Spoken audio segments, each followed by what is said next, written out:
नमस्कार, मैं दीपिका। आज हम बात करने जा रहे हैं वल्नरेबल पेशेंट पे कि कौन होते हैं वल्नरेबल पेशेंट। एनएबीएच में कौन से स्टैंडर्ड में बात करी गई है वल्नरेबल पेशेंट की, कैसे केयर करना है, कैसे आइडेंटिफाई करना है, ये सारा कुछ आज हम पढ़ेंगे इस पीपीटी में। तो लर्निंग ऑब्जेक्ट क्या है, understand vulnerable patient, vulnerable group identify कैसे करेंगे, नर्सिंग सेफ केयर कैसे करेगा, ये सारी चीज़ें आज हम पढ़ेंगे। What is the vulnerable patient, वो पेशेंट जो अपनी एक्टिविटी ऑफ डेली लाइफ नहीं कर सकते, वो पेशेंट जो 12 साल से नीचे हैं, 60 साल से ऊपर हैं, वो पेशेंट जो अपने आप को प्रोटेक्ट नहीं कर सकते, वो पेशेंट जिनकी मेंटल कंडीशन ठीक नहीं है, डिसेबिलिटी है और एज की वजह से इलनेस है और जिनको हाई रिस्क है, वो सारे पेशेंट वल्नरेबल पेशेंट कहलाते हैं।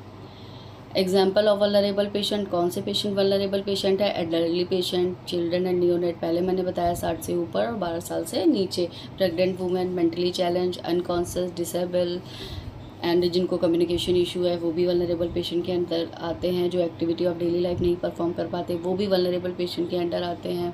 Why are they vulnerable? इनकी कम्युनिकेशन एबिलिटी कम होती है, फिजिकल वीकनेस होती है, कॉग्निटिव इम्पेयरमेंट होता है, हेल्थ केयर स्टाफ पे या दूसरों पे पूरी तरह डिपेंडेंट होते हैं। इनको बहुत रिस्क होता है इंजरी का और नेग्लिजेंस का भी, कि इनके साथ नेग्लिजेंस हो, क्योंकि वो अपनी बात कम्युनिकेट नहीं कर पाते हैं, इसलिए उनके साथ नेग्लिजेंस का भी चांसेस बहुत होते हैं। हाई इंजरी के भी बहुत हाई रिस्क होता है। कॉमन रिस्क क्या है? Falls, pressure ulcer, medication error, abuse and neglect, infection risk. अब नर्सिंग केयर रिस्पॉन्सिबिलिटी क्या है? फ्रिक्वेंटली मॉनिटरिंग, ऐसे मरीजों को हमें फ्रिक्वेंटली मॉनिटर करते रहना है, कोशिश करें ऐसे पेशेंट को रेगुलर मॉनिटरिंग दें।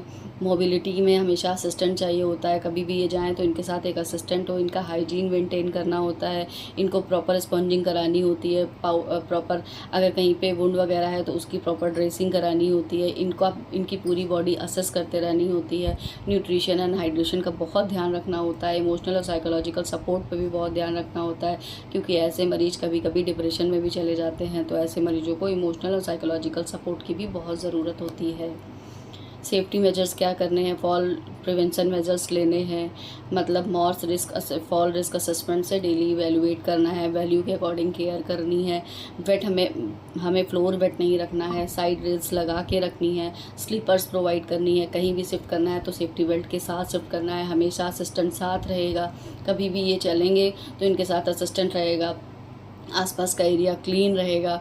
इनको प्रेशर अल्सर प्रिवेंशन के सारे प्रोटोकॉल फॉलो करने होते हैं। 2 आवरली हमें इनको करवट करानी होती है, एयर बेड लगा के रखना होता है, फिजियोथेरेपी प्रोवाइड करानी होती है और भी बहुत सारी चीज़ें हैं। करेक्ट मेडिकेशन एडमिनिस्ट्रेशन में हमेशा ध्यान रखना कि कोई भी किसी तरीके की गलती ना हो, क्योंकि ये ऑलरेडी हाई रिस्क मरीज़ हैं।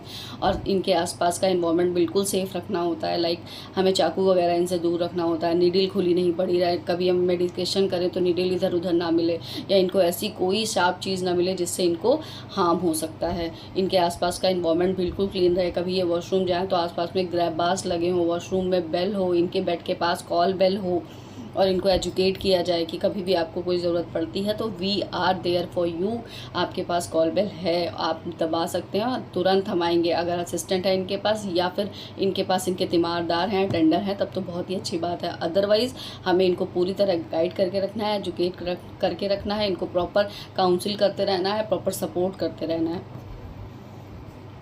अब एनएबीएच में COP 16 स्टैंडर्ड में वल्नरेबल पेशेंट की बात करी गई है। की पॉइंट्स क्या है? Identify vulnerable patient, assess risk factor, implement prevention measures, monitor continuously, document and report. Documentation में क्या करना है? रिस्क असेसमेंट हमेशा डॉक्यूमेंट करना है, नर्सिंग इंटरवेंशन डॉक्यूमेंट करने हैं, सेफ्टी प्रिकॉशन डॉक्यूमेंट करने हैं। इंसिडेंट अगर कोई होता है तो इमीडिएटली क्वालिटी डिपार्टमेंट में इन्फॉर्म करना होता है। आज हमने क्या पढ़ा? कंक्लूजन क्या है? Protecting vulnerable patient is key nursing responsibility, early identification plus proper care equal to patient safety. Thank you so much. और आगे ही ऐसे वीडियोस मेरे आते रहेंगे। छोटी छोटी इन्फॉर्मेशन है पर बहुत ज़रूरी है फॉर नर्सिंग स्टाफ। अगर आप बिगनर हो, नए नर्सिंग स्टाफ हो, फ्रेशर हो, तब तो आपके लिए बहुत ही ज़्यादा अच्छी अपॉर्चुनिटी है कि आप ये वीडियोस देखकर समझें। पर अगर आप पुराने स्टाफ हो और प्रॉपर केयर नहीं कर रहे हो तो ये वीडियो देखकर जागरूक होइए और अपने पेशेंट की प्रॉपर केयर करिए, पेशेंट सेफ्टी पे काम करिए। Thank you.